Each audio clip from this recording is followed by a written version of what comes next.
Capítulo 38. Buscar o verdadeiro conhecimento. Necessitamos entender mais claramente o que está em jogo no grande conflito em que nos achamos empenhados. Precisamos compreender com mais plenitude o valor das verdades da Palavra de Deus e o perigo de permitir que nosso espírito seja delas desviado pelo grande enganador.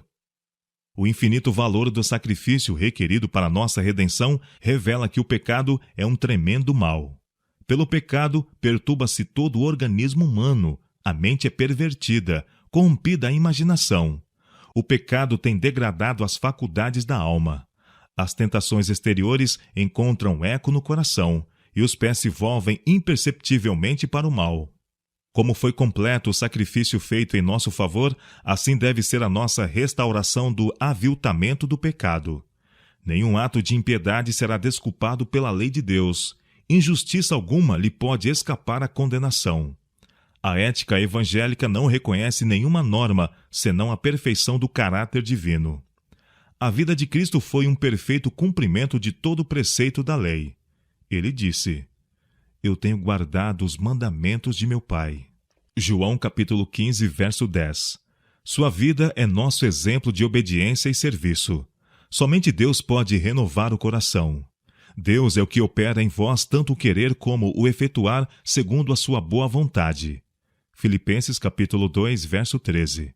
Mas é-nos ordenado: operai a vossa salvação com temor e tremor. Filipenses capítulo 2, verso 12. Não se podem endireitar os erros, nem operar reforma na conduta mediante alguns fracos e intermitentes esforços. A formação do caráter não é a obra de um dia, nem de um ano, mas de uma existência. A luta pela conquista do eu, pela santidade e o céu é uma luta que se prolonga por toda a vida. Sem contínuo esforço e atividade constante, não pode haver progresso nem ganho da coroa da vitória. A mais vigorosa prova da queda do homem de uma mais elevada condição é o quanto lhe custa retroceder. O caminho de volta só pode ser conquistado por meio de renhida luta, palmo a palmo, hora a hora. No momento, por uma ação precipitada, desprecavida, podemos lançar-nos sob o poder do mal. Requer, porém, mais que um momento o quebrar as cadeias e atingir a uma vida mais santa. Pode-se formar o desígnio, começar a obra. Sua realização, porém, requererá fadiga, tempo, perseverança, paciência e sacrifício. Não nos podemos permitir o agir por impulso. Não podemos estar despercebidos nem por um momento. Assaltados por inúmeras tentações, devemos resistir firmes ou seremos vencidos.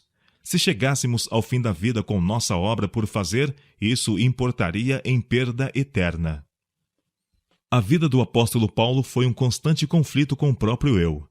Ele disse: cada dia morro. 1 Coríntios capítulo 15, verso 31. Sua vontade e seus desejos lutavam cada dia com o dever e a vontade de Deus. Em vez de seguir a inclinação, ele fazia a vontade de Deus, embora crucificando a própria natureza.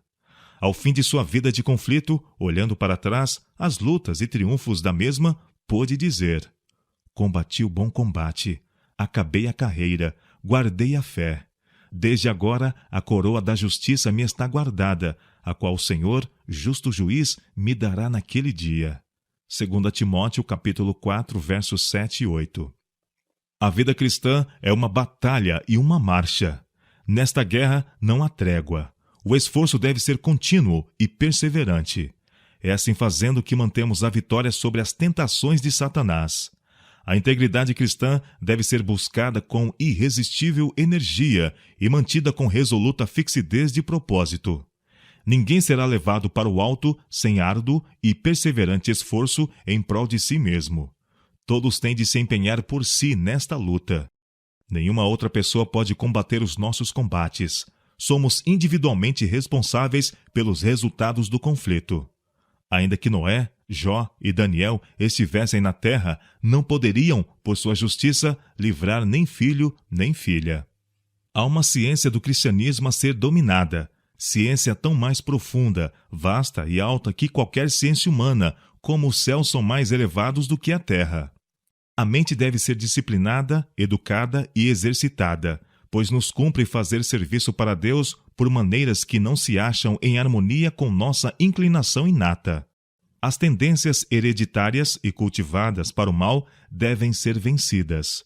Muitas vezes, a educação e as práticas de toda uma existência devem ser rejeitadas para que a pessoa se possa tornar um aprendiz na escola de Cristo. Nosso coração deve ser educado em se firmar em Deus. Cumpre-nos formar hábitos de pensamentos que nos habilitem a resistir à tentação. Devemos aprender a olhar para cima. Os princípios da palavra de Deus, princípios tão elevados como o céu e que abrangem a eternidade, cumpre-nos compreendê-los em sua relação para com a nossa vida diária. Cada ato, cada palavra, cada pensamento deve estar de acordo com esses princípios. Tudo deve ser posto em harmonia com Cristo e a Ele sujeito. As preciosas graças do Espírito Santo não se desenvolvem num momento. Ânimo, fortaleza, mansidão, fé e inabalável confiança no poder de Deus para salvar são adquiridos mediante a experiência de anos. Por uma vida de santo esforço e firme apego ao direito, devem os filhos de Deus selar seu destino. Não temos tempo a perder. Não sabemos quão presto o nosso tempo de graça pode se encerrar. Quando muito, não teremos senão o curto espaço de uma existência aqui, e não sabemos quão breve a seta da morte pode nos ferir o coração. Não sabemos quão pronto seremos chamados a abandonar o mundo e todos os seus interesses. Estende-se diante de nós a eternidade. A cortina está a ponto de se erguer, uns poucos anos apenas, e para todos os que ora são contados entre os vivos, sairá o decreto. Quem é injusto, faça a injustiça ainda, e quem está sujo, suje-se ainda, e quem é justo, faça a justiça ainda, e quem é santo, seja santificado ainda. Apocalipse capítulo 22, verso 11. Estamos nós preparados? Conhecemos a Deus, o governador do céu, o legislador, e a Jesus Cristo a quem Ele enviou ao mundo como seu representante? Quando a obra de nossa vida terminar, estaremos aptos a dizer, como Cristo, nosso exemplo: Eu glorifiquei-te na terra, tendo consumado a obra que me deste a fazer. Manifestei o teu nome? João capítulo 17, versos 4 e 6. Os anjos de Deus nos estão procurando atrair de nós mesmos e das coisas terrenas. Não os façais trabalhar em vão. As mentes que têm liberado as rédeas do pensamento precisam mudar. Cingindo os lombos do vosso entendimento, sede sóbrios e esperai inteiramente na graça que se vos ofereceu na revelação de Jesus Cristo, como filhos obedientes, não vos conformando com as concupiscências que antes havia em vossa ignorância. Mas, como é santo aquele que vos chamou, sede vós também santos em toda a vossa maneira de viver, porquanto escrito está: Sede santos, porque eu sou santo. 1 Pedro capítulo 1, versos 13 a 16. Os pensamentos devem se concentrar em Deus. Devemos exercer diligente esforço para vencer as más tendências do coração natural. Nossos esforços, nossa abnegação e perseverança devem ser proporcionais ao infinito valor do objetivo que perseguimos. Unicamente vencendo como Cristo venceu, havemos de alcançar a coroa da vida.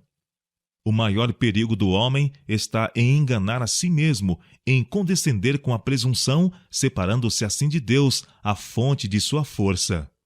A menos que sejam corrigidas pelo Santo Espírito de Deus, nossas tendências naturais encerram em si mesmas os germes da morte.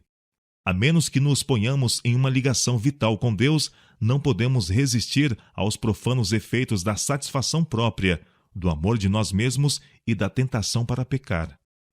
Para que possamos receber auxílio de Cristo, devemos compreender nossa necessidade. Cumpre-nos conhecer-nos verdadeiramente. Unicamente ao que se reconhece pecador pode Cristo salvar. Só quando vemos nosso inteiro desamparo e renunciamos a toda confiança própria, lançaremos mão do poder divino. Não é apenas no início da vida cristã que se deve fazer essa renúncia. A cada passo de avanço em direção ao céu, ela deve ser renovada. Todas as nossas boas obras são dependentes de um poder fora de nós. Deve haver, portanto, um constante anelo do coração para Deus, uma contínua e fervorosa confissão de pecado e humilhação da alma perante Ele. Cerca-nos perigos, e só estamos a salvo quando sentimos nossa fraqueza e nos apegamos com a segurança da fé ao nosso poderoso libertador. Devemos desviar-nos de 1000 assuntos que nos convidam à tentação. Há assuntos que nos consomem tempo e suscitam indagações, mas acabam em nada. Os mais elevados interesses exigem a acurada atenção e a energia que são tantas vezes dispensadas a coisas relativamente insignificantes. O aceitar teorias novas não traz em si nova vida à alma. Mesmo relacionar-se com fatos e teorias importantes em si mesmo é de pouco valor, a não ser que sejam postos em uso prático. Precisamos sentir nossa responsabilidade de proporcionar à própria alma alimento que nutra e incentive a vida espiritual. Para fazeres atento à sabedoria o teu ouvido e para inclinares o teu coração ao entendimento, se como a prata a buscares e como a tesouros escondidos a procurares, então entenderás o temor do Senhor e acharás o conhecimento de Deus. Então entenderás justiça e juízo, e equidade e todas as boas veredas. Porquanto a sabedoria entrará no teu coração, e o conhecimento será suave à tua alma. O bom siso te guardará, e a inteligência te conservará. Provérbios capítulo 2, versos 2, 4, 5 e 9 a 11. A questão que devemos estudar é: qual é a verdade? A verdade que deve ser acariciada, amada, honrada e obedecida. Os adeptos da ciência têm ficado derrotados e abatidos quanto a seus esforços para encontrar a Deus. O que eles devem inquirir nestes dias é: qual é a verdade que nos habilitará a obter a salvação de nossa alma? Que pensais vós de Cristo? Eis a toda a importante questão. Vós o recebeis como um Salvador pessoal? A todos quantos o recebem, ele dá poder de se tornarem filhos de Deus. Cristo revelou Deus a seus discípulos de modo que lhes operou no coração uma obra especial, tal qual ele deseja realizar em nosso coração. Muitos há que, detendo-se demasiadamente na teoria, têm perdido de vista o poder vivo do exemplo do Salvador. Deixaram de vê-lo como o humilde e abnegado obreiro. O que eles necessitam é contemplar a Jesus. Necessitamos diariamente uma nova revelação de sua presença. Cumpre-nos seguir-lhe mais de perto o exemplo de renúncia e sacrifício. Carecemos da experiência possuída por Paulo ao escrever: Estou crucificado com Cristo, e vivo, não mais eu, mas Cristo vive em mim, e a vida que agora vivo na carne, vivo-a na fé do Filho de Deus, a qual me amou e se entregou a si mesmo por mim. Gálatas capítulo 2, verso 20. O conhecimento de Deus e de Jesus Cristo expresso no caráter é uma exaltação superior a tudo mais que se estime na terra e no céu. É a suprema educação. É a chave que abre as portas da cidade celestial. Deus designa que todos quantos se revestem de Cristo possuam esse conhecimento.